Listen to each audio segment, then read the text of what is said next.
Is genre even really a thing anymore?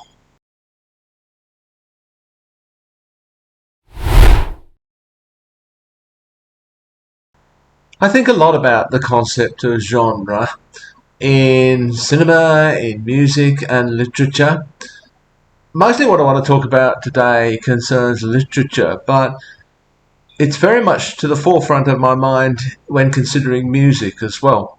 I think it's very problematic in music. I mean, so many different styles of music get called pop.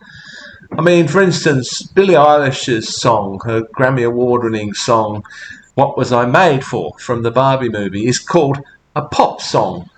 But then so are songs by the Spice Girls and bands like Bananarama. These are pop too.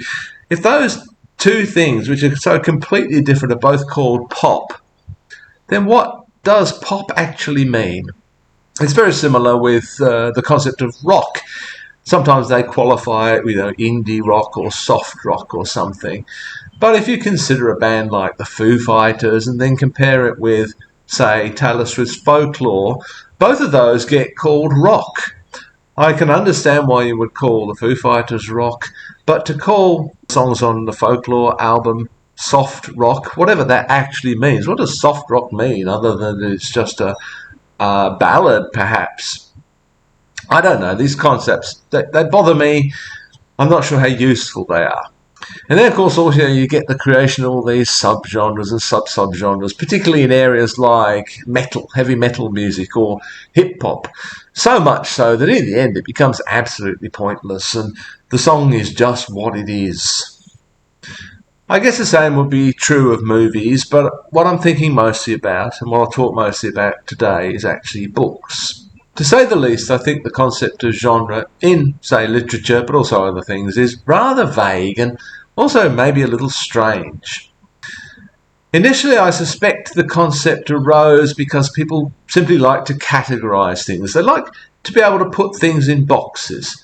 It's a compulsion that human beings have to bring order out of chaos, or to try to, or to pretend to. And so we like to build boundaries around things to put them neatly inside these boxes. It's an understandable process, and probably it has some uses, to sort of organize the world, even as far as literature is concerned. People will always ask a writer what genre their book is, whether they're literary agents or publishers or just friends. When I was writing, I used to hate that question for several reasons. First, it seems to me that although I couldn't slot my books into any of the conventional genres, that's not because my books are particularly special. Like many, if not most books, they just don't fit into any single neat category. It's much easier to say what my books are not than what they are. So in the end, I would always feel obliged to describe my books as literary fiction, an extraordinarily vague term. And I'm coming to understand that that really simply meant they don't really fit any particular genre. Literary fiction is simply the box into which to place all the other types of fictional writing which haven't yet been adequately categorized and means very little.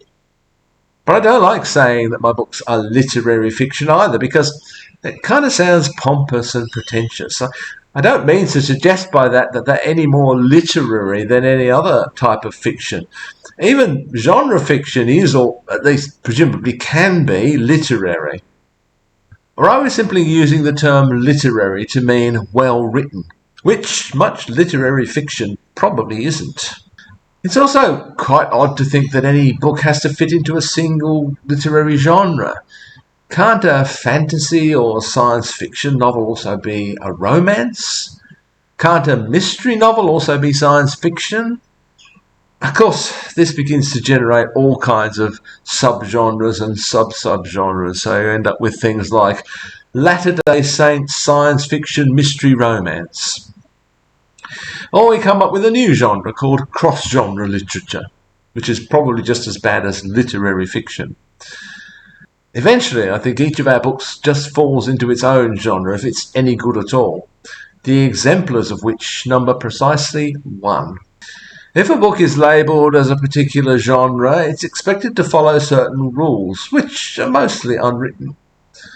Despite the vagueness of these rules, they are what make a novel a romance or a mystery, for example.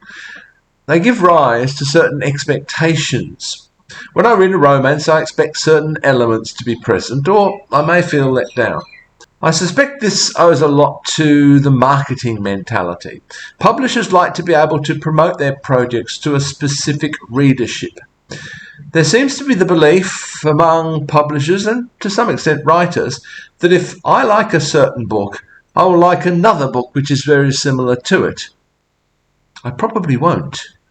While the concept of genre begins with a descriptive purpose, it soon becomes prescriptive. It begins to say not only what a book is, but what it ought to be. Writing and writers begin to be channeled by those who pretend to understand what people want.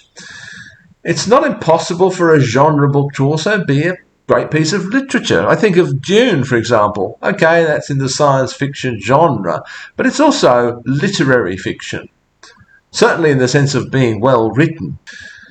There's also a certain skill required when writing within particular guidelines, certainly, and for a specific readership. But any book which truly fits within a particular genre is likely to be somewhat formulaic. This may make some readers comfortable or even happy, but not this reader, not this writer. I think the best literature will always be that which breaks the rules, which dares to cross the boundaries between genres. I think that's also true of music. Some people will try to define this as another genre or subgenre or sub-subgenre, but that just means there will always be new boundaries to cross and new rules to break.